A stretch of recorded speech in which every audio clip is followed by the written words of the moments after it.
Welcome back, ladies and gentlemen. Welcome back. This is episode 19 of the Bush League Huddle Football Podcast. We're so happy to have you guys join us here today. We've got another great episode coming up. We are on the 7th division. We'll be previewing the AFC West. We're very excited to get that going. The penultimate episode of this wonderful little segment that we've been going on right now for a little while, but it's been a fun little ride. And after that, we're going to start really previewing the upcoming NFL fantasy season, which we're very excited about too.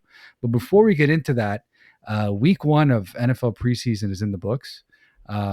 We're in full swing. This is exciting stuff. The rookie QBs finally got some real in quotation marks, NFL action.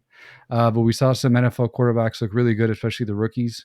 JJ McCarthy looked good out there. Joe Milton. I think we might have a little bit of a quarterback competition in New England right now. Jaden Daniels looked good. Caleb Williams looked good. Michael Penix looked good. Some guys burst into the scene like Jalen Wright. Miami have a little bit of a 3 viable running backs right now. Brian Thomas Jr. went off too. I don't know about you guys, but I was pretty excited about this weekend of slate of NFL preseason games. Anthony Richardson completed 2 passes. Anthony Richardson completed about that. Passes, yes. His arm and shoulder didn't fall off. Did he slide when he had to fly? I think I was watching like a little bit of it. I think he had like 1 QB run, but they said he was like a little bit amped up, which is normal. But I mean, I don't know. Like I don't want to take too much stock in the preseason. Like you're right, Fab. Like from a statistical perspective, all those guys did look good. But like Daniels was like he threw like 4 passes. Caleb threw like 6 passes. I think it was, but it's a good sign. It's a good sign that they're completing passes. They look somewhat comfortable. They were navigating the offense, which was really the idea that you wanted to see from the rookie quarterbacks. Like Seth said last week, Bennett looked good too. I sorry, Stetson Bennett for the he threw 4 picks. He threw 4 picks. He had the game winner though. He had the game winning. Yeah, okay, but he threw 4 picks. He threw 38 passes. Trey Lance threw 41 passes. You see, like that's when you see a good sample size. Like you just said, Jaden Daniels threw 4 passes. Caleb Williams threw 4 or 5 passes. Like they did 2 drives each. Like I'm not going to start getting all hyped up over this only because like I want to see them perform all game, right? Like to see how it like not just the game plan of the first 10 plays that are already scripted that are done. Yes, it's a promising start that they look good, and it's nice that they look good, but I need to remind you of a certain Kenny Pickett last year who went nearly perfect in the preseason, and then all of a sudden, what happened? Because he played 2 drives a game, he looked really sick in those 2 drives, and then when you saw him in a game format, then it just completely didn't. I think the only one that I think is interesting is the JJ McCarthy one that they kind of let it fly with him. Like there was a lot of deep play action dropbacks, but a lot of all these guys, it's the initial install of their offenses. So they won basic offense, but exactly. So like it's cool. It's cool to see, but still it's fine. It's cool. It's a little exciting. That's what's exciting. It's a little exciting. A little bit of not so exciting news. We got some injuries, unfortunately, already started the season. We got Hollywood Brown, supposed to miss about 4 to 6 weeks. I think he busted his shoulder. So he might miss week 1 or 2 from what I'm reading right now. And a bigger one that came out of nowhere, I don't know about you guys, but I was surprised when I got the notification on my phone, was JJ McCarthy actually having meniscus surgery. And he'll be out for the majority of the season. Like I know he's not slated to start, right? But I didn't know that he even had this as an issue potentially. I didn't hear anything about it during camp. This kind of surprised me a little bit right out of the gate when I saw that. Do we know the severity of it? Is it actually like most of the season he'll miss? Well, I think it's minimum. It said out indefinitely when I was reading, but meniscus surgery, like you're out. I don't know, from now at least 8 to 10 weeks or they're not going to rush him easily. And he wasn't slated to start anyway, exactly. So no. I wouldn't go. Would be too crazy, whatever. Like he's going to lose some practice time, I guess, because he can't. That's pretty valuable as well. But he wasn't really slated to start, so yeah. But another question I need to ask you guys real quick. What the hell is Jerry Jones doing? What are those comments that he's saying about CeeDee Lamb with that contract situation? Like, how do you... I think he wants the spotlight, man. I think that's what he just wants to be in the spotlight, and he doesn't want to make it about a certain player. He has to make it about him. He's got to make it about the Cowboys as a whole. Like one of his comments he made is that we do miss you, but like we don't miss you because like you wouldn't be playing in these games, kind of thing. Like that's what everyone's kind of making it out. So it wasn't like so overblown of what he's saying, but I don't think he should be speaking like that anyway. Like, if you're gonna pay this guy, just pay the man. Like, I don't know. I don't know. I don't. There's no need for me to make those kind of comments. Jerry Jones has been doing this for a very long time. Like he did it Yeah. with Emmitt Smith, he did it with Michael Irvin. They eventually came out at the tail end of things with an actual deal. So I think it's just gamesmanship. I think to your point, Nacc, like he wants the spotlight. I think CeeDee Lamb will get done eventually, but I'm starting to get concerned as someone who will take a wide receiver at my number 2 pick in our draft, in our 2 QB draft. Yes, Guido, I will do that. I will take either Tyreek Hill or CeeDee Lamb, and most likely Tyreek Hill. But it's starting to concern me. Like he's missing a vast majority of camp. Not good, especially. Look, like he's gonna get peppered with targets because there's no other wide receivers there. But it's still concerning that he might miss the vast majority of it. It's just the comments don't make any sense to me, like Nacc said. Like, I don't, like, why are you even bringing it up or discussing it or saying those words? Anyways, I don't have to worry about that. I'm not a Cowboys fan, thankfully. But with that being said, let's just jump right into the pod, guys. We got a very exciting episode this week where we're previewing the AFC West, like we mentioned before.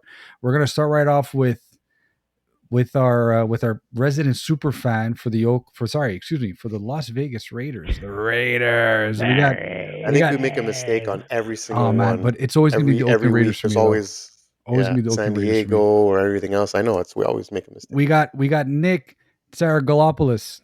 Did I mispronounce that? I'm so sorry. It's all good. It's all good. I was even practicing it before. Did. I did. Nick's from our affiliated podcast, the Partial Breakaway podcast, where they have a weekly episode where you go over fantasy hockey, all things NHL related, similar to us, but from a hockey perspective. So that's right. Seasoned veteran on the podcast with us right now to talk about to cross pollinate pods, if you will. Talk about some Oakland Raiders. So Nick, thank you so much for coming on. Thank you very much. Just keep it with you. Just lean in on Oakland Raiders, Fab. Don't even. Did I say it twice? I said 3 times. Yeah. We're not even going to correct you anymore. I did. Yeah, let's not correct. I'm sure no one. Guys, it's a big pleasure to have you. They should have been in Oakland anyway. I know. Yeah, sorry, Nick. It's a big honor to be here, actually, guys. One big thing is that I don't listen to any other football podcasts anymore. It's always you guys. Right so on. I stopped listening to Fantasy Focus. I stopped listening to the Raiders Nation podcast that I used to listen to. I don't have time anymore. It's only you guys, and I'm excited to be here. Thank you, Nick. That is high praise, man. My friend. Thank you very much. We're excited to have you on to talk about Zamir Zeus White, which, being completely honest, I had no idea that his nickname was Zeus. I think that's fantastic. But we want to get your perspective. I want to get your fantasy perspective right now. Zamir is going as running back 22 from an ADP standpoint. He backed up Josh Jacobs for most of 2023. In the last 4 games of the season when Jacobs was out, he finished with the following weekly statistics. So week 14, 14.5. Sorry, week 15, 14.5 points. Week 16, 14.5 points. Again, week 17, 10.6. Week 18, 12.1 points. So some decent finishes, right?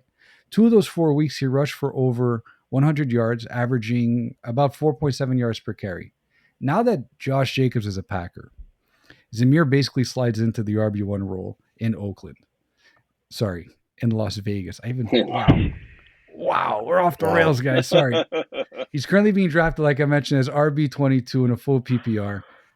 Is everyone a little bit too low on Zamir?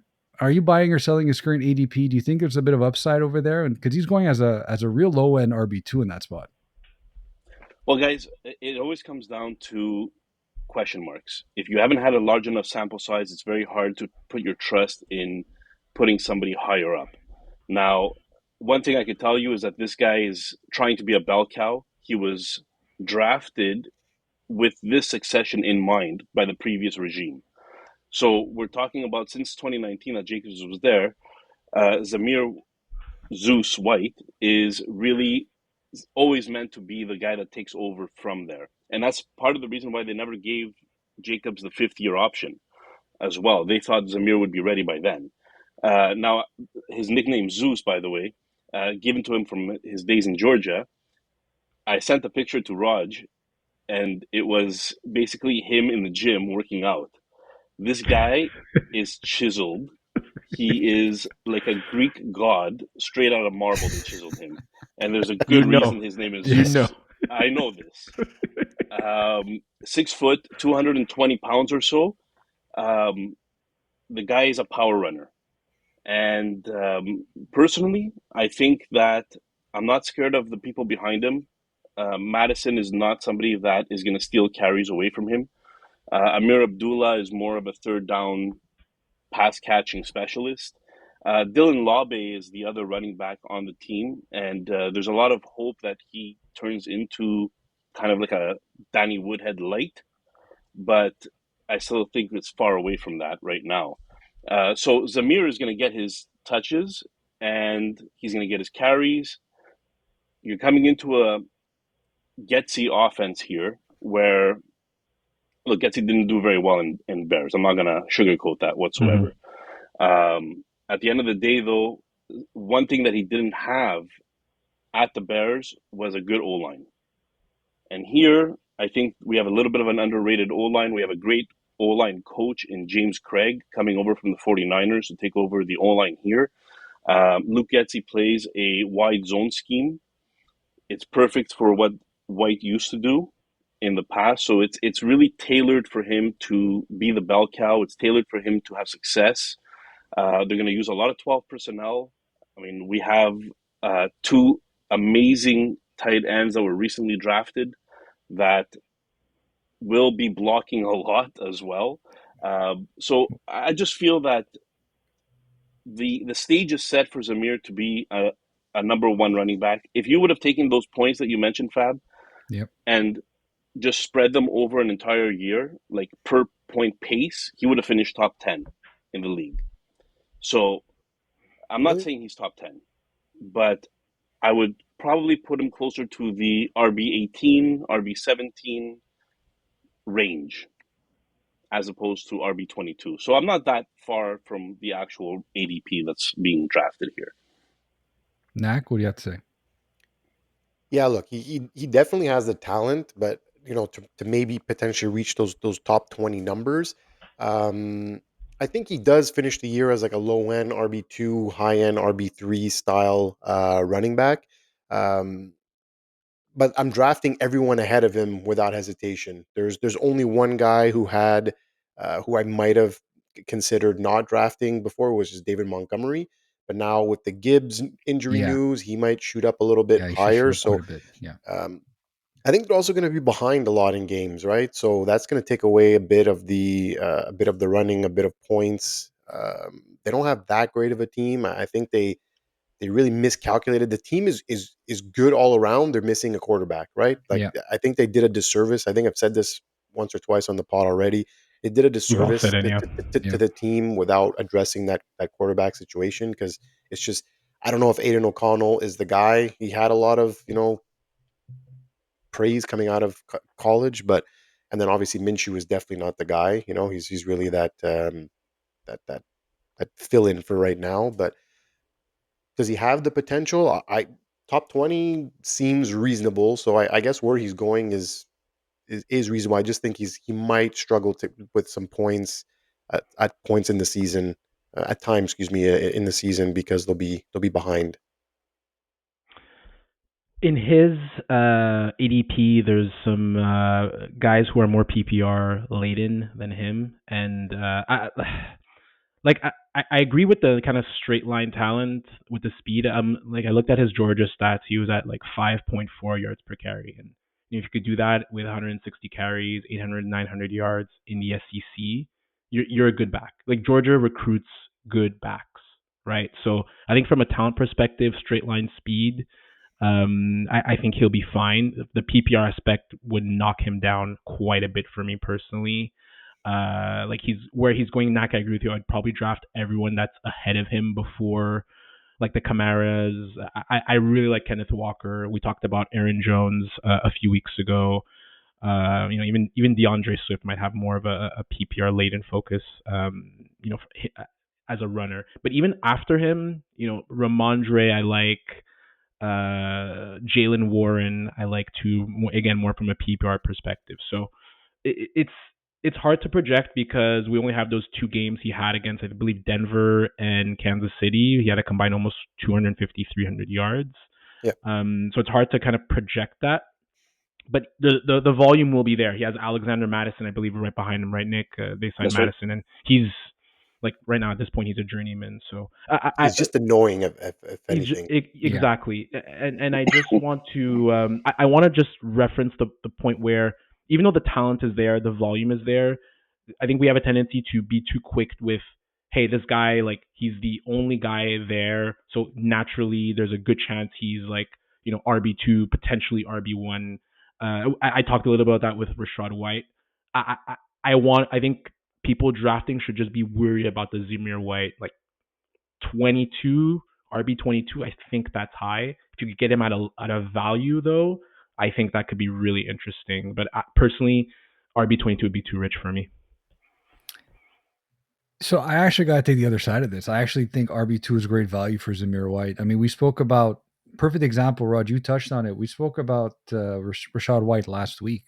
High volume, low efficiency. Here we have high volume and good efficiency. And 2 games. 4. But I get what you're saying. And he did have, 4. It's a small sample size, but he's also been in the system now for 2 years. It's going to be a third as well. And I mean, Josh Jacobs is no longer there for a reason, right? Like Nick alluded to. And I think we have to understand why. Like, they want to give the keys to the car, to Zamir White, to the offense. I'm not saying he's going to push for RB10 numbers. No. But as going right now as 22 in your ADP, I'm very excited for that spot. I think as a 0 RB strategy, he's definitely something that I'm looking at. The lack in PPR does bother me, right? But if you want to have somebody who's going to get the rock 20 times a week, and he's been efficient, and we know what he can do in that offense, I think it's a little bit more room for some optimism. But you guys do raise a good point, though. I'll be honest about how, like, the guys that are there before him, it's hard to make an argument for me taking Zamir White over those other guys. But I wouldn't be surprised if he squeaks into the top 15 at the end of the season, just based on the opportunity that's there, assuming the guy stays healthy and potentially other injuries happen with other players as well. But I mean, I think the opportunity is there, and volume is king. We've always said that too, and it's easy to get excited on situations like this. But dude, give me Zamir White, 0 RB strategy. Like, you guys can whiff on James Cook and your Joe Mixons. Like, I'll take anybody else before that, and I'll just like stick around with Zamir White later on in the draft. No issues with that at all. Like, I'm buying at this current current ADP. So Nick, I'm on your side on this. Thank you. I appreciate that. I actually wanted to ask you guys something. So, and I'm not going to go off topic too much, but you mentioned the fact that our offense wasn't very good last year, and it wasn't, and we didn't really address the quarterback situation. Anybody was better than Garoppolo. Absolutely anybody is better than Garoppolo. So, although I agree with you, at the same time, I think there's a little bit too much hate right now on the offense side of the Raiders. I think it's a narrative that's been created and it's been repeated over and over again. I'm not sure if they're going to be as bad as they were last year, and a big part of that is getting rid of McDaniels, who lost the room in week 3, and replacing him by somebody who's a rah guy, right? Like, yeah. Antonio Pierce just gets people to play. Yeah. So just that alone he's a player's coach. Just that alone is going to be a big plus. And I feel that Garoppolo, I hate Minshew. He's still better than Garoppolo. I mean, at least the guy could move. Yeah. You know what I mean? So and better, we'll see. You're right. You're absolutely right. There's better. Like, there's definitely a lot better. But like, all jokes aside, Minshew or Aiden O'Donnell or O'Connell is not taking you to the promised land, right? Like, you're not winning a Super Bowl with these guys. No. The roster is loaded. They have a really solid roster. They're just missing that QB, yeah. I think. They have a solid wide receiver 1. They have a solid wide receiver 2. Now they have a solid tight end. Two solid tight ends. Like, they have a good running back. They have a solid running back. I know we can debate. And their defense is stacked. Their defense is Top good. 10 defense. Yeah, it's good. The defense is good too. It's easy to poo-poo on Minshew. Like, he did sustain Michael Pittman pretty well last year, and I think he's like Nacc, I've said it too. Like I fully agree with you in terms of like what's next for the Raiders. Like this is it's a weird move because their team's kind of all in, like offensively with Javonte and Jacoby and who they drafted, and the defense obviously with Christian Wilkins and Max Crosby is amazing. But like to that point, I agree. Garoppolo was so bad at he didn't want to push the ball downfield, and Minshew will at least do that. And heck, even Derek Carr, excuse me, like even he doesn't want to push the ball downfield either, right? He's Mr. Checkdown Charlie. We talked about it with Seth last week. So at the very least, Minshew, he'll have that like flair, long hair, like F it, I'm just gonna throw the ball up to Devontae, and we'll see what happens. So which is what you want too out of a quarterback sometimes. It's gonna a lot of play action this year too. Yeah, it's gonna be an interesting season. And guys, every offseason I'm a Raiders fan, so I'm always excited about the offseason. And then game one starts, and I hide in a corner. So it's all over after that. But how do you think they're going to finish off for the season? What's your record prediction for the Las Vegas Raiders? Look, I have them exactly where they were last season. I have them at 9-8. I just feel that the quarterback situation is not enough to win games late. I think we'll be competitive because the defense will keep us in games. I think it's really going to be a running scheme and play action scheme that we're going to be doing. So you're going to be looking at killing clock while the defense is getting a rest, basically. But everything's going to run through the defense. If you really want a winning season, it's going to be all about the defense this year. One of those losses will be week 6. Yeah, I was about to say they're playing against the AFC North division this year, like the AFC West, right? So that's for the Raiders. I have 4 losses right off the bat for them. I don't know if I'm going to have them finishing 9-8. I think it's more 8-9 is a possibility. I'm not that far away from what you had too. Roger, what do you think? Nick, I'm just curious. Do you think Antonio Pierce is also a stopgap coach, or is he there for the long haul? So right now, the whole reason why he's there is because the players literally told Davis, "You're hiring this guy, or we're all walking." So when you have that kind of buy-in from players, I think that as long as he's successful or whatever success he gets, right, he's still gonna be around. I don't think that he's necessarily a stopgap unless the magic fades, and if the whole rah-rah thing goes away, you're gone. That this is your chance, this is your opportunity, and I see him staying at least 2-3 years. More than that, it all depends on how successful they are.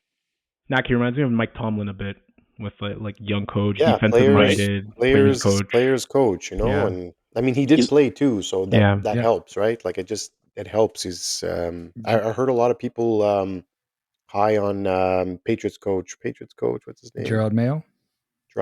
Him too. Like everyone loves it. Like he made a statement today. Too. Yeah, he made a statement today that during practice, if any of you guys fight, if you're a starter, you're playing the whole next preseason game, and if you're not a starter, you're not playing any of the next preseason game.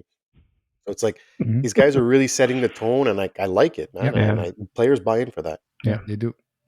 There's definitely an energy. Yeah, definitely energy that they were missing before. It's nice to see if they have that again. And as a Giants fan, it's nice to see Antonio Pierce get a home with. There we go. The Raiders. The Raiders. Nick, you have a few minutes. You want to shout out your podcast before we let you go? Sure. Partial Breakaway podcast. We do a weekly podcast, like Fab said. We concentrate more on salary cap leagues, dynasty leagues.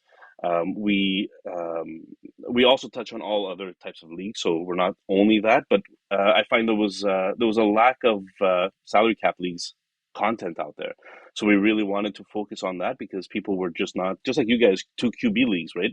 There's no podcasts out there that talk about 2 QB leagues, and we tried doing the same thing, basically. Salary cap leagues. We're on Instagram.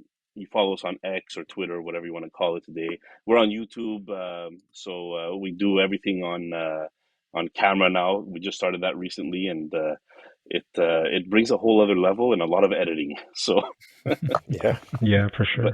It's been a lot of fun. We're doing our team previews now. We're going division by division, and we're getting some good feedback from some people that we never thought would actually listen to our podcast.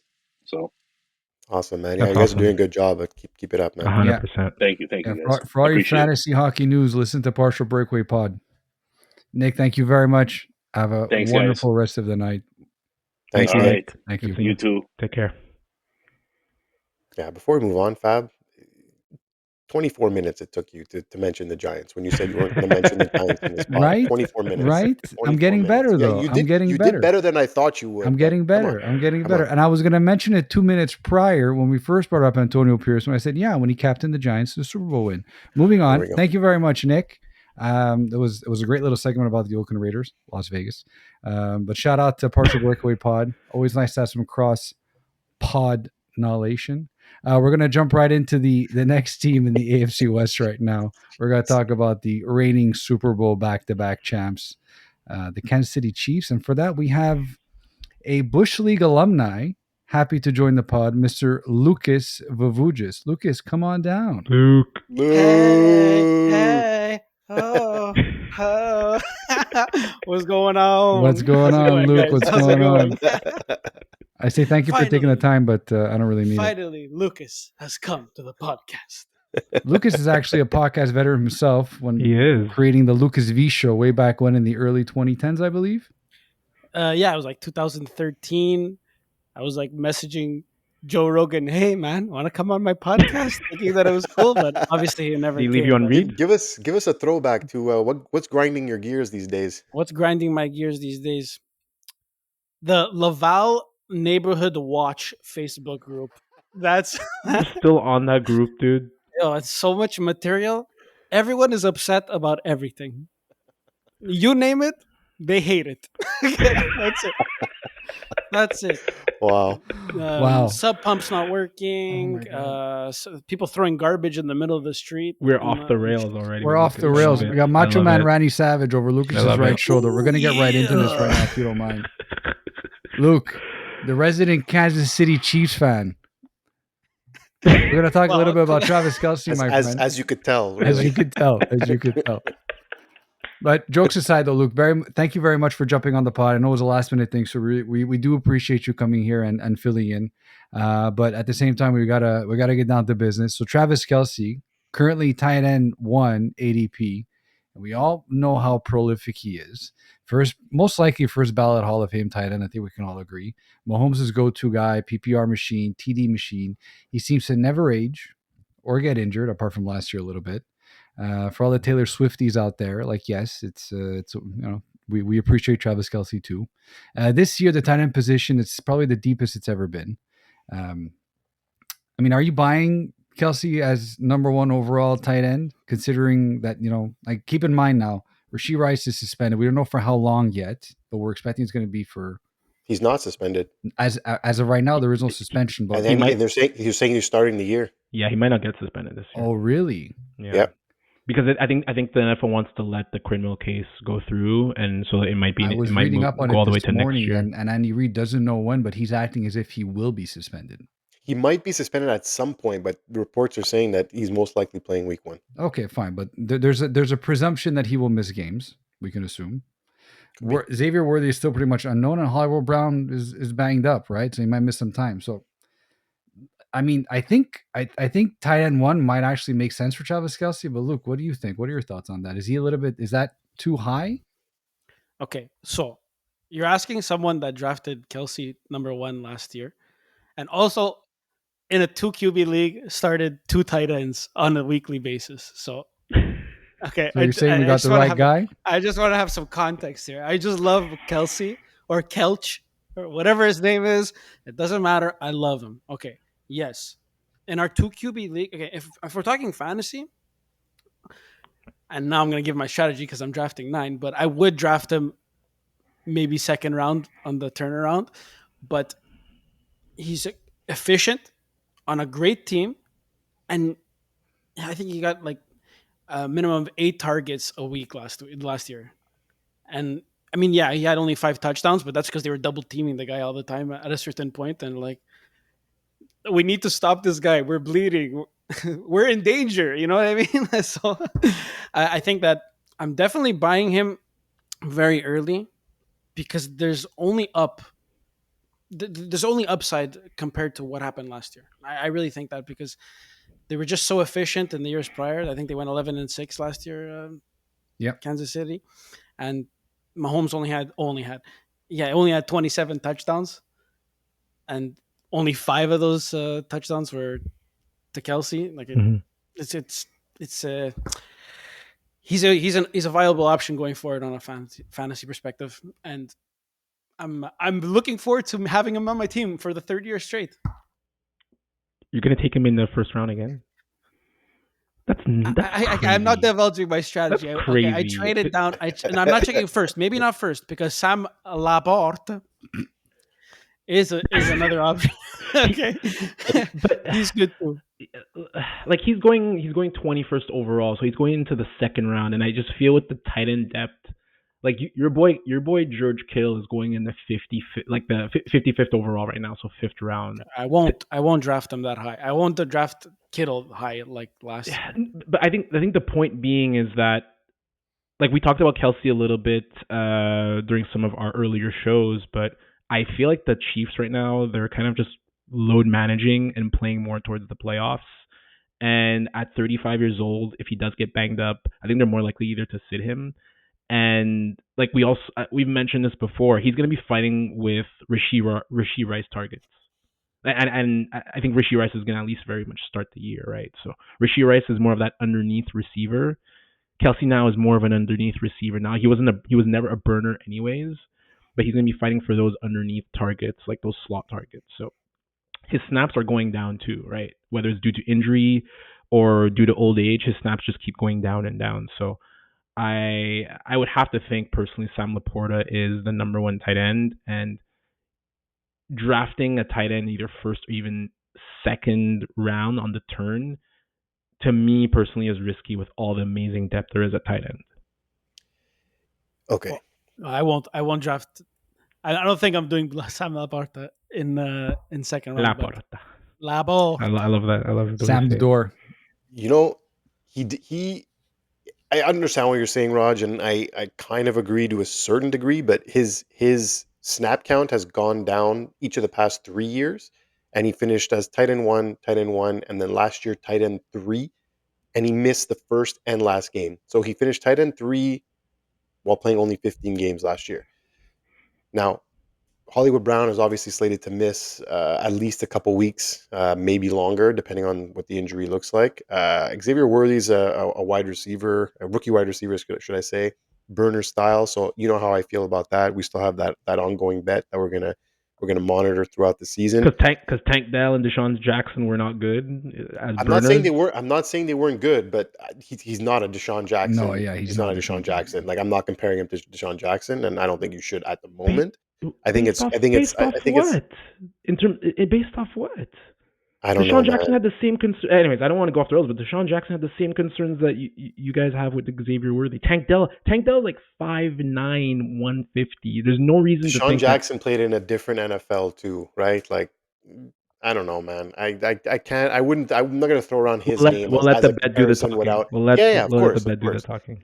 But I do agree with you in the fact that I'm not going to reach for a tight end this year because it is the deepest it has been in years, and I can see 5 to 7 players vying for that tight end 1 spot, and any of those 5 to 7 can potentially do it. So, but I'm not going to sell him short.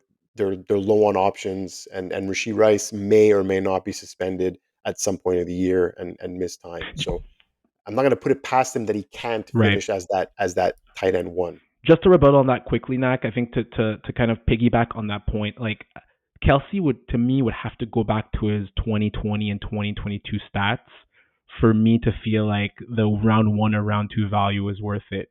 Because the way I see it is, right now I would project him to be close to his numbers last year, and I very well think that Laporta could get there. And even if you want to wait a bit more, Andrews could get there. Trey McBride certainly can. Dalton Kincaid playing 22 personnel with Dawson Knox and probably being the main receiving threat there. Also, Kittle. I'm not going to mention. I don't think Knox can get there, but no. Sorry, I meant Kincaid. I meant Kincaid only. I don't think either of them will, because they'll both be playing a lot, so I think they'll share a lot of the targets. And like I said, I agree with you that there's way too many of them that can get to his standard. So I'm not taking him that high, Yeah. but I wouldn't be shocked if he finished as a top 3, or even if he finished top 1. If he finished tight end 1 this year, would you be absolutely shocked, like crazy shocked? Not in the slightest. Like Lucas alluded No, to, no, you're Mahomes right. had Yeah. only 27 touchdowns Yeah. last year, right? Like they had an off year as an offense as a whole last year. Like Yeah. it's, I don't see that repeating twice in a row, right? Like that's the thing I don't see either. So again, I don't want to spend that high of a price tag on Kelce. Second round seems a bit steep to me, so I'll agree there. But I'm not going to say that he does not have the talent or the capabilities to be a tight end 1 next year. Is all I'm saying. It's always weird when I agree with Nacc, because like last year he only had like 5 touchdowns, which is quite a bit low, and he still finished 20 points behind, only 20 points behind Sam Laporta. He finished tight end 3. Sam Laporta was tight end 1. He was still very efficient, although playing 2 games less. Right, he only played a 15-game season last year, so you got to look at who he is in that offense. He gets another 2 or 3 touchdowns this year, assuming that Patrick Mahomes throws more than 27, which we all think he will. Travis Kelce does have a decent shot of finishing as a tight end 1, in my opinion. Rod, I get your point, Rod. No, but I think more so, guys, like I think the KC offense, I think gone are the days where Pat Mahomes is going to score 50 touchdowns or even like 40, guaranteed 40 touchdowns a year, because of the way they're gearing their offense and because they can rely on their defense so much. And he said he doesn't want to go big game hunting all the time anymore. He doesn't need to, because he can rely on the defense. So now he picks his spots more now. So that aspect, to me, it doesn't mean Kelce won't have a big year, but yeah, they're not going to go after those. I agree. Massive years anymore. Like, I'll agree with you. 50 is high, but we have to both agree that 35 consistently is on the realm of a possibility. 30 and 35. I think that's the baseline, and I think 27. That's a pretty standard base of elite talent quarterback. Like, I'm sorry, he did not play elite last year, right? 27 touchdowns is not elite. Russell Wilson at 26, right? Fantasy in real life is different. Like, he still played elite. He just didn't have the production. Doesn't mean he didn't play elite. Let's be real. Like, okay. To say no, like if you watch the games, he definitely still played elite. Just the fantasy production wasn't there. The talent wasn't there, right? So right. So Luke, you're not scared at all, huh? You want Travis Kelce? He's the first. You have first crack at any single tight end in the draft. Your guy is Travis Kelce. Full stop. Pesca fresca are going Travis Kelce. Look, I love him. That's it. No, but seriously, reliable offense. When Patrick Mahomes is moving around and he doesn't have anything to do and he doesn't feel like running, he's going to Kelce. And one of the best feelings in fantasy world is like when you're sitting on a Sunday night, you're down by like 20 points, and you're just like, you see Patrick Mahomes throwing the ball down, like he's charging down the field, and he's passing it to your boy, especially like the 1 point PPR. Like, how can you not pick him? Yeah. Also, yeah, you guys were talking about wide receivers. I think they have a better weapon with Xavier Worthy. Yeah. And I pride myself on finding wide receivers. I feel like I've discovered Miles Austin and Jordan Addison, and I feel like Worthy is a good discovery. So I think they're going to be dangerous, even more dangerous. Like, they're already dangerous, but it's nice to have another weapon. So it's safe to say that you're all in on the Chiefs this year, even potentially three-peating? Okay, so my brain says yes, because they're a team that finds ways to win. I mean, they weren't good last year in terms of like KC level, but they won the Super Bowl. They're amazing. I think that the core is still intact. I mean, offensively, just getting better. And I already alluded to the fact that they have Worthy. So my like prediction for them is 12-5. But I'm feeling 12-4-1 with a tie against Cincinnati on a Sunday. And I think it's a Sunday afternoon. But my heart, and you know why, they're going to go and lose in the AFC final to the New York AFC Championship. Yes, thank you. They're going to lose to the Jets, and we're going to win the Super Bowl, baby. Woo! Jets, Jets. And that's how I finish it off, baby. Woo! I got nothing, guys. You got to take over at this point. We turned this. I don't know how we spoke about the Giants and the Jets in this podcast without. New York's finest. Do you have a Fireman Ed hat? No, I don't have any fireman head, So you're not a real fireman fireman. hats at all. So actually, I got this for like $35 on eBay. And you paid too much for it. And that's how we leave Lucas. I also have the Chiefs at about like 12-5 as well. I think that division obviously runs through them, and it's going to be their 8th season in the row that they win that division. I was looking somewhere online. It's like they're on some ridiculous run of consecutively winning that division right now. So I don't see that changing anytime soon. As far as like Super Bowl contentions are concerned, maybe this is the first time we see, guys, correct me if I'm wrong, the last time we saw a three-peat Super Bowl team was Never. There's never been a right? three-peat. It's never Okay, never I happened. wasn't Never been a sure. I three-peat. didn't want to assume that, but I was like, I don't remember anyone seeing anyone like that. So yeah, It's this never could be the happened. first time that happens. But that That- remains to be The seen. division is pretty weak. Like especially division's very if weak. Herbert Does with it not remind you of who else was winning Super Bowls with a weak division? Another GOAT. oh yeah. Lucas knows all too well about that. Like doesn't he? sometimes you just need that, man. Hey, it's an easy. What is it? 6 wins every year. At least 5. Yeah. Yeah. Yeah, you take it. Luke, thank you very much, man. This has been a wonderful, wonderful surprise to have you on the pod. It's so nice that, because I was a guest on your pod once upon a time, and now you're a guest on my pod.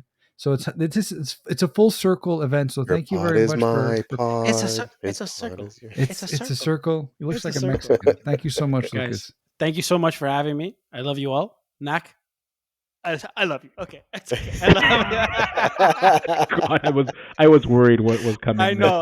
I saw Rogers like 10 steps. He's like, No, okay, yeah, we're recently trying to be PG. No swear words. I think we're like 6 episodes in a row. So thank you, Lucas. Yeah, we've been for- doing well, pretty. I'm not gonna lie. I did pretty Good. well.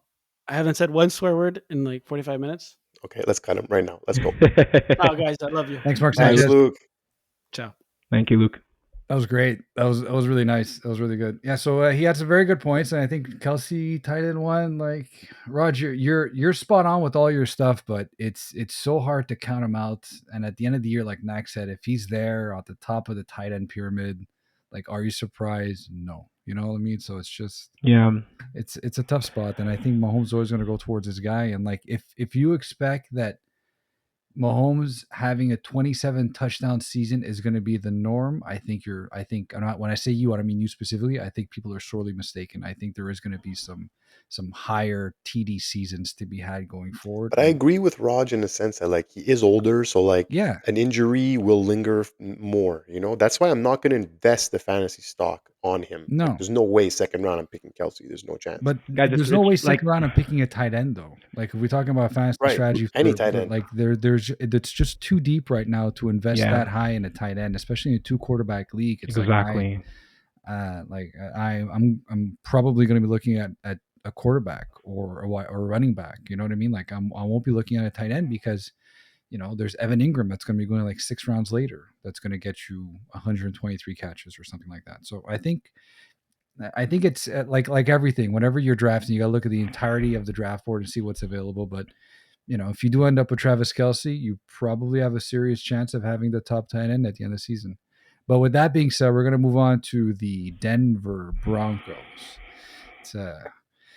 It's such a one. They got a good Those, team, man. guys, They got a those good jerseys are brutal. It's Those jerseys brute. are so Brute. You know, so I've bad. been to the Mile High Absolutely. Stadium. Beautiful They stadium, though. absolutely, Beautiful, they beautiful absolutely stadium. did not Yeah. do a good job. Like very, very nice. That we were very well welcomed. They gave us fireworks and all that. I was there for a work conference. Super, super nice.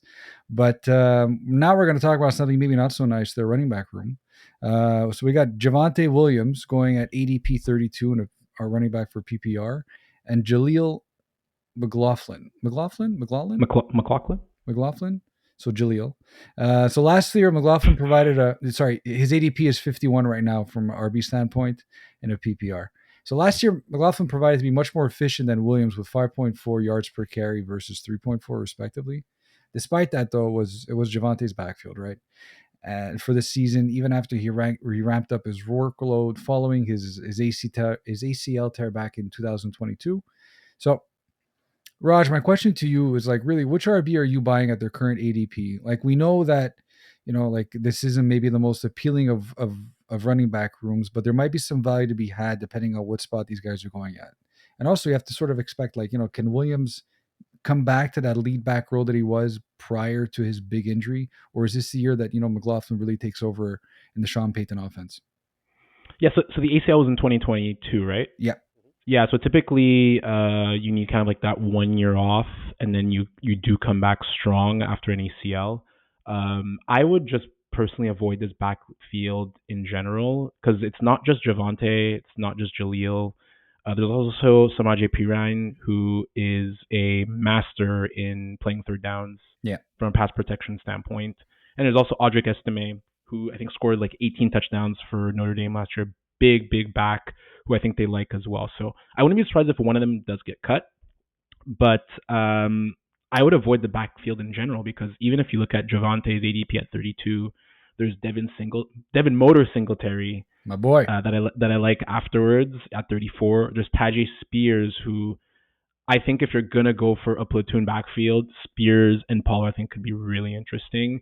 And there's even Gus Edwards and Chase Brown at 37 and 38. So those are guys that I like after Javonte. And I know he had 47 catches last year. I know he seems like he's a good pass catching back, but I don't think that is a consistent part of his game. And Sean Payton absolutely loves pass catching backs, whether it's with Pierre Thomas, obviously Alvin Kamara. Payton, since 2006, he's had 11 seasons where his running backs have caught at least 120 balls. He had 3 of those seasons where there was 160 passes his running backs caught. So they love those screens. They love screens. They love checking it down. And I think that leads more to Jaleel and Samaje Perine playing more. Even if I know Javonte had 47 catches last year, I don't necessarily think that's his game. I think they're going to rely more on Jaleel and Samaje. So avoid the backfield. I would take a flyer on Jaleel because, like, at 54, why not? If I had to take a flyer on anyone, but honestly, I would just avoid this backfield in general. Avoid the team in general. Like, just forget about except maybe for Cortland Sutton. Just avoid everyone on this team, I would say. Yeah, look, like you did say, he did have 47 catches and he saw 3 TDs, 774 yards. That's coming off the ACL. So now he's been a season in and he's coming back. He's going to be, healthier, I would say. And like you said, Sean Payton likes running backs, throwing to running backs. He's gushed about Javonte. He really likes him as a player. And it's funny to see he's one of 2 running backs that had 200 plus rushes, 40 receptions, and 250 touches going outside the top 24 right now in fantasy ADP. The other one is Tony Pollard. So, like, the workload is there. Like, he's got the workload to and his stats. Like I said, last year coming off an ACL, so they didn't rush him back in. Right, he started off slow. They didn't first couple games. It wasn't like full workloads. So he started off slow and still finished with pretty decent numbers. Jaleel, like I said, I don't think they cut him, but like one of them is being cut. One of those guys is being cut. The backfield is a bit crowded. They were saying like it was him or Perine that were going to get cut, like you were mentioning. But I'm with you. I'm just avoiding the whole situation completely. Like there's, like you said, there's just so many other guys that I'd rather take on so many better teams that guys who will be legit starters. Yeah. I'm just not interested in the headache. Yeah, especially around that spot too. Like Roger hit a lot of them. A lot of those guys are going to obviously have more of a specific role in a more effective offense too. Like you have to figure who's the starting quarterback for the Broncos. It might be Bo Nix. It might be Zach Wilson. It might be like, do we even know? No, I think it's gonna be Nix. Most likely, and like I think Peyton loves Nix, and they took him at 12. Like, you have to justify that. Nix is starting. It's Nix for sure. Right, but we don't know until like either way though. Like you can't exactly be super enthused about what the quarterback situation is, even though this might sound weird, but I feel like Bo Nix starting might actually boost the value of any of the running backs. Just because you're about to call him Joe Nixon, eh? I was going to call him Joe Nixon, yeah. Bo Nix. Bo Nix, no matter what. I actually might boost some of the value for the RBs just because he doesn't really have Bo Nix wasn't really pushing the ball downfield. He had a lot. He was very high efficiency, very high accuracy, but always shooting out in the flats, if I'm not mistaken. So he's gonna run a lot too. yeah, he's gonna run a ton, I think. yeah. So again, I just more. He's got his capability for sure. Mhm. Yeah, but again, like you guys, I'm avoiding this backfield altogether. To be honest, I'm probably avoiding the entire team. There's really nobody on the Broncos that really interests me at all from a fantasy perspective. And you can have a conversation about Cortland Sutton, sure, but again, it doesn't. He might be wide receiver 4 or 5. You can probably look elsewhere with more upside, but that's another conversation altogether. He has the wrong quarterback to flourish because Sutton's a downfield threat, and that's why he actually looked pretty good with Wilson. I think he had like 10 touchdowns last year, and he had some like good deep bombs. Nix isn't the guy to push the ball downfield. No, so I think we can all agree on that. At the same time, though, Raj, what do you have them finishing as a regular season record? The Denver Broncos, 4 wins, 4-13. 4 wins. This is not a good team. Wow, really cellar dwellers. Yeah, I think so. Like Surtain obviously is a beast, but I'm not really. I don't even know if this team's on prime time. It's really. If I'm Sean Payton, did I come back out of retirement for this? Obviously, he's getting paid like $25 million, but this is so disappointing as a team. That's what he came out of retirement for. Yeah, this is cash. This is a ridiculous. That's the reason why. Ridiculously bad built team, and obviously it starts with the Russell Wilson deal and whatever the dead cap money is, 38, 40 million, 55 million. It's 80 million over 2 years. 80 million over 2 years, exactly. So it's going to be rough for them, I think, over the course of the next few years. So I'm looking at the roster for the Broncos right now. Their running back room and wide receiver rooms are very, very full. Not necessarily with talent, fine, but they got so many guys on. Did you know that Josh Reynolds was there? There's Marvin Mims. There's Tim Patrick still. There's Cortland Sutton, obviously. They also drafted Troy Franklin out of Oregon. Because he played with the Knicks. Exactly. Yeah. There's a lot going on over here, maybe that they might turn into something in the future. But this year, Raj, I'm with you. I think 4 or 5 wins is really the ceiling for them. Tim Patrick, that's a good one. I hope he could finally stay healthy because there was a few years where he looked really good, but he can't stay on the field. Well, the Marvin Mims too. There's a lot of hype around him. Yeah. Something could be said, but definitely not in 2024. But with that being said, we're gonna move on to the last team in this super, super exciting division we got going on over here. The San Diego Chargers. I did that on purpose. I know it's the Los Angeles Chargers. I did that on purpose. Had to. But San Diego does sound nicer though than LA. I don't know. Anyways, San Diego Chargers. Nacc. Usually it's Raj that makes that mistake. Yeah. But, I've been Freudian slipping all day, baby. Nothing but. For me, it's always gonna be the Oakland Raiders and the San Diego Chargers and whatever. Hey, this is an organic podcast. Right? And we make mistakes because we're not reading off a teleprompter. No, right? This is off the cuff, seat of my chair. Off the cuff.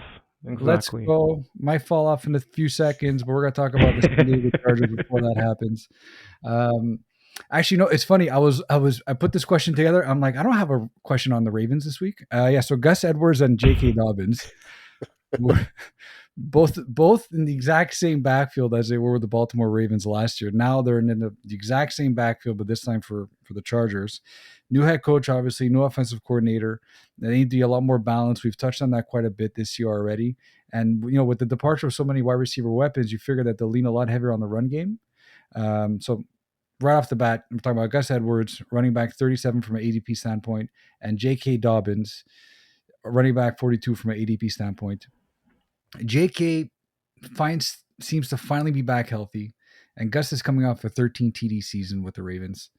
Nacc, are you buying either of them at their current ADP, or is this a backfield to avoid altogether, like with the Broncos?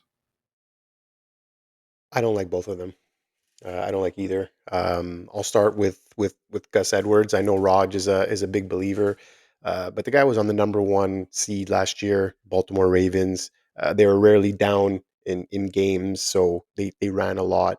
And I know the Chargers have the Ravens' former OC and Greg Roman, and is going to have there's going to be some familiarities there. But the roster is not great. They lost a lot of firepower.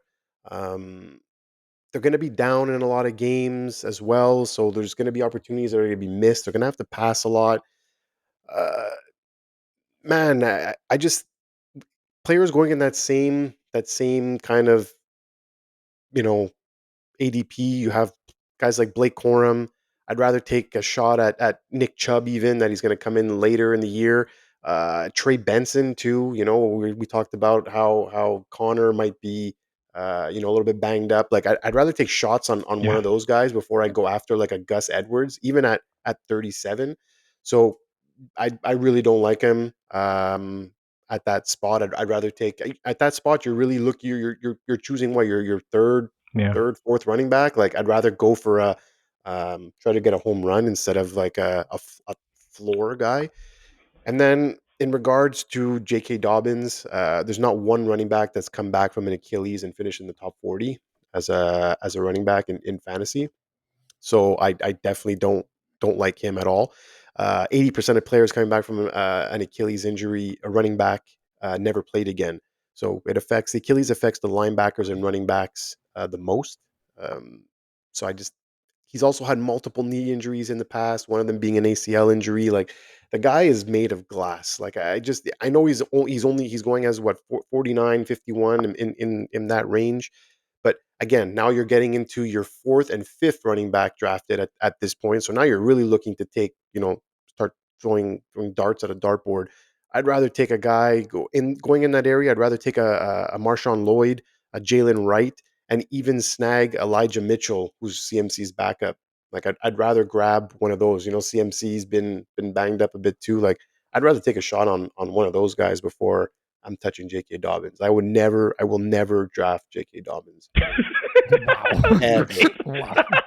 I will never. Hey, I love just it. to put Just that in, went on just that to put that rant into, and co- just just like, to I put that will into never context, draft JK Dobbins. last year, I took up my first running back. It was round 6 or 7, and JK Dobbins was on the board, and I took Cam Akers last year.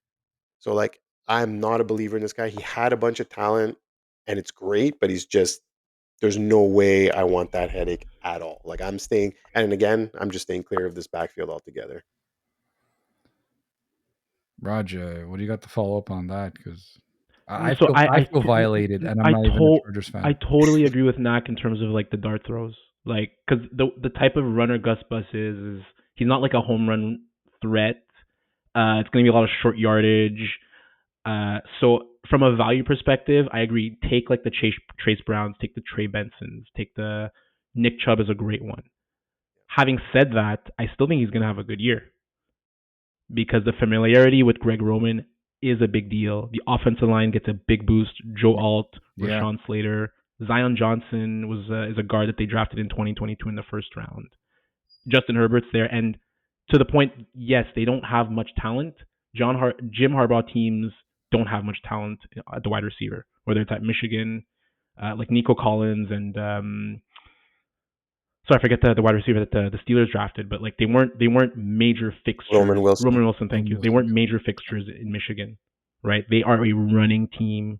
They run the football, and I've said it before and I'll say it again. When Harbaugh was previously coached, 2011, third in attempts, eight in yards. 2012, seventh in attempt, fourth in yards. 2013, third in attempts and yards. The year after, ninth in attempts, fourth in yards in 2014. They always run the football well. They always will run the football well, but it's not going to be sexy. And so I think you could probably even wait on Gus Bus and get more of a flyer that's more of a home run threat to Nacc's point. But I think he's going to have a good year. And to the JK Dobbins point, like I've always been a believer in him because Ohio State they do tend to produce decent running backs, but I agree with Nacc. Like it's hard, man. Like the ACL, Achilles. I know he trained with Aaron Rodgers to in the Achilles factory, but hard to take a flyer. Like Charbonnet is in that range, and I think he could get a lot of run instead of Walker. Hubbard is supposed to be a starter. Dowdle is supposed to be a starter. Algier, I think, is gonna be frisky. He's always gonna be around. So, but this team, they'll always run well. Like I'm a firm believer in the Harbaughs in terms of running the football. Yeah, I don't disagree. I think JK Dobbins too is probably going to go undrafted, and I don't think the NFL as a league also like he I think he did the tour of every single team like a few times. Like I don't want to knock the guy there from a professional standpoint, but I unfortunately I think his career is probably at an end after this. I mean, he even carries only a 50K dead cap hit with the Chargers. Yeah. 50K, right? So it tells Yeah, you he was already. like he got a 1 year, $1.3 million or something Yeah, this like year. they can cut him tomorrow, like, and they won't even feel the effects of it. I do like Gus at that spot at RB 37. I do. I think the Roman. I think the offensive coordinator is really going to make a big difference, and I feel like it's really going to work to his tools quite a bit. I can see that coming back with some value, but overall, though, I'm also not super enthused with this backfield either. I don't think you're going to get 13 touchdowns from Gus Edwards necessarily this year, so it's going to be hard to inflate Mhm. that value. But at the same time, it could be something like if I can see someone drafting Gus Edwards, and because of him, I lose my fantasy matchup that week, and I'm going to come back on the pod and just be like super ridiculously upset and go back to like snap cut to like this little chat over here from 6 weeks ago when I said Gusta, but like I can fully see that Can we happening. just stop calling him Gus the Bus and stop disrespecting Jerome Bettis, please? Can we just stop that? Oh my god, you always have to bring it back to. I think Gus You know, Bus has a disrespect. better yards per carry than Jerome Yeah, Bettis in his well, career. Jerome So Bettis had like I three might keep touchdowns calling him Gus on This Bus. was three also touchdowns Jerome on four Bettis also carries, like was played a negative lot 1 longer yards total. than Gus Edwards, a lot Nacc, more carries too, Nacc, and he's in the Hall of Fame. Okay. how many wins? How many wins are the Chargers going to get, and how many losses? Give me a record. Honestly, they have a pretty tough schedule. I have 8-9, and maybe the Harbaugh effect gets them to 9-8, but not much more than that. Like if I even 7-10 is in the realm of possibility. They do have really a tough schedule. It's more the division where it gets like there's a lot of toss up games. Their division games are usually played pretty well. Those Mhm. division games are usually really good. So that's where you get like the toss up. But like 8-9, I feel Harbaugh may be the guy to take them the next step. But like now you even have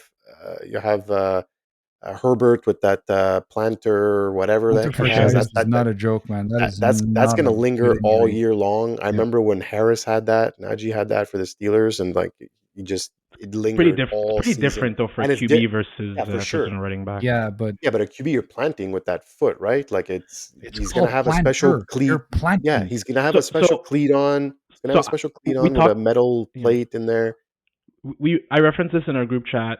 Eli Manning, the year he had it for his full year. He had like 27 TDs, like I think Yeah, 12 but Eli INTs. Manning is like elite. Drew, Though. Drew Brees had it for 2 games in I believe 2016, and he had like I think he had 2 back-to-back games of 350 yards. So it's not as big of a deal as we think it is, and It's gonna affect people differently, though. for sure. Like, but I think with the Chargers, your 8-9 win total makes a lot of sense because Brandon Staley was such a bad coach. Like he was one of the worst coaches in the league, like probably as bad as Josh McDaniels. And I think Harbaugh has like at least What about Anthony Lynn? Yeah, and sure, like That was pretty that bad was very too. bad too. Like I don't think the players respected Brandon Staley, and I think there's at least a 3-4 win factor with Jim Harbaugh that's there. So but my issue is that they're facing the AFC North this year. yeah, Like that's not Yeah, that's what I'm saying. They have some tough games. They have their second game. They play. Is it at Pittsburgh? their second game it's their third game at Pittsburgh. But they're playing twice on the East Coast. There, they fly to the East Coast and then play They're again in facing the Pittsburgh. Panthers.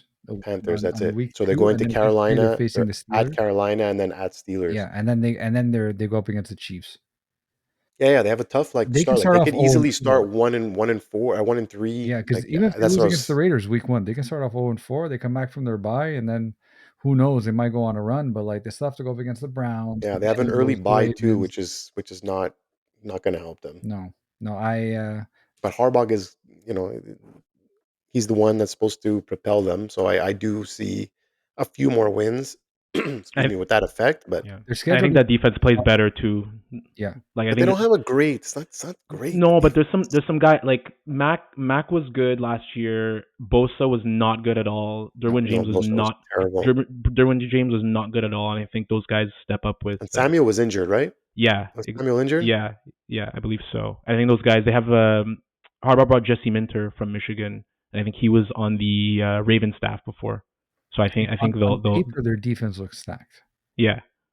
They had a really bad year last year, but they also Gus brought Daly. a strength and conditioning coach, right? From Michigan somewhere? too. Yeah. From Michigan, yeah. He brought his Used to be, like, basically his best. entire staff from Michigan, and Greg Roman, who he's brought basically everywhere he's with him, including Stanford. He tried to get him out of the situation that's going on there right now. However, Exactly. I do want to end off on this. Their senior offensive assistant is former Alouettes coach Mark Trestman. Guys, that's a great episode. I think we're going to end it on that right now.